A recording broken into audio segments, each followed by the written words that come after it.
Good day, everyone. How many of you would think it's funny that I'm trying to talk about Mercury here and my text messaging is going off? It's like, okay, Pug, leave me alone, right?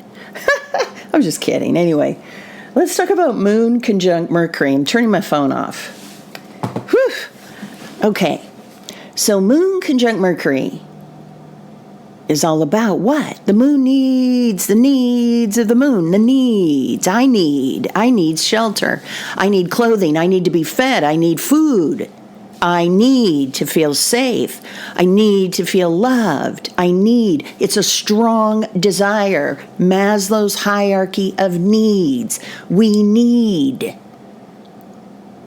need the basic essentials, right? Food, shelter, clothing, water. That is a need that is very strong. We need a family unit on some level. We need to know that the family is there for us, or that we have someone who will mother us, or nurture us, or care for us. Whatever the family energy or unit represents to you, and everybody has a different family unit. Were you close to your family unit? Were you not so close? Were you mothered by your mother, or were you mothered by your father? Who was the nurturing figure for you? There's a lot to look at when it comes to the moon. And we're talking about conjunction to Mercury. And Mercury is the messenger of the gods. Mercury is delivering messages. Mercury is saying the words that need to be said. And are you listening? Do you hear me? Can you hear me? Do you want to hear me? The moon is saying, I need you. I need you. And when the moon needs something, it's a strong urge, right?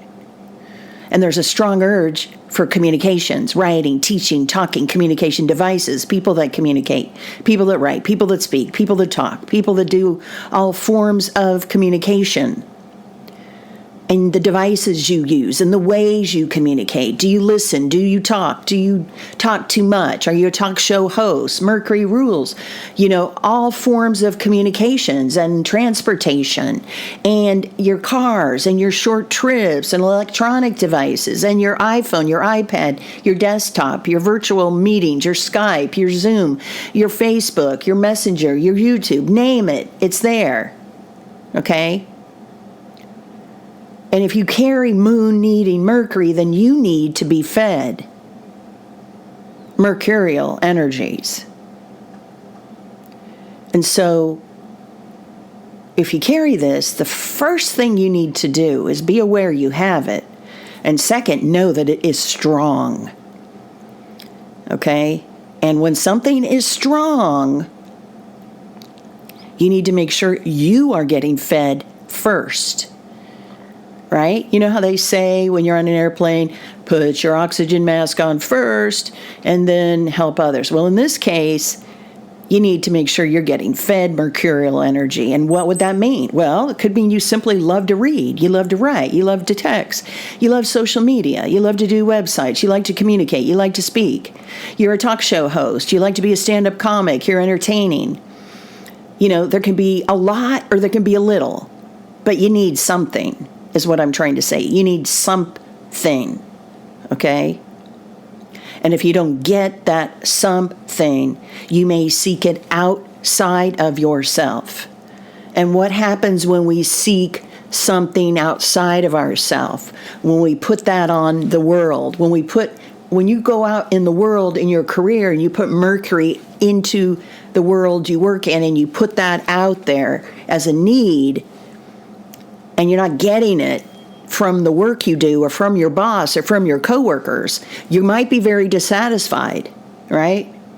And so you have the need for Mercury, and you need to know when you go to work, you hope you are working for people that have good communication skills of some level. But what if you don't? How will that work for you? You need to look at that. What about taking Moon Mercury to your love life, your personal life? How's that going to work? Well, it works fine if you're with someone who communicates well and you have good communication, but how many people really have great communication in their partnerships? And how many people will say, yeah, this didn't work because the communication skills sucked? There's a lot of people who say that in their relationships. Now, the beauty of this energy is you could teach your partner good communications, right? You guys could work a relationship that way. But a lot of times people don't have time for that. If you carry this and you don't want to be bothered training someone else how to, communicate clearly, you may say out. And so the need, you go back to your need to communicate, go back to feeding yourself. Okay? And then you can go out and feed others. But until you feed yourself, don't even try to request the food from your work or the food from your partner, because you could find you get very, very discouraged. Now, if it's working great, that's great. But if it's not, I don't know. Okay? And so feed yourself, those of you who carry this. Now, some of you who carry this may have it even more strong, depending on what sign it's in. If you have the moon conjunct Mercury and it's in a fire sign, like Aries, for example, you could get heated. You could get upset if you don't get the food, if you don't get the Mercury food. It's true. And if you have this in Taurus, for example, you're going to maybe need to have consistent or an earthy communication style. If you have Moon, Mercury in, Taurus, Virgo, Capricorn, or the earth signs, you may find you need communications on a regular basis. Okay? What about if you have this energy in an air sign? Well, air is where? Air is everywhere. Communications are everywhere. Is that what you need? I don't know. What about in a water sign? Here we go, into the emotional side of things, right? Cancer, Scorpio, Pisces.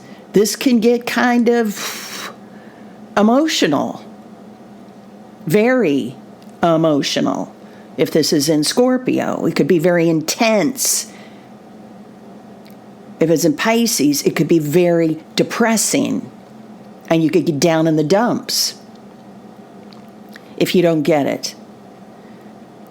And so look at the moon, look at Mercury, look at the sign and house the energy is in to fully understand this. But know where you need to start first is with yourself.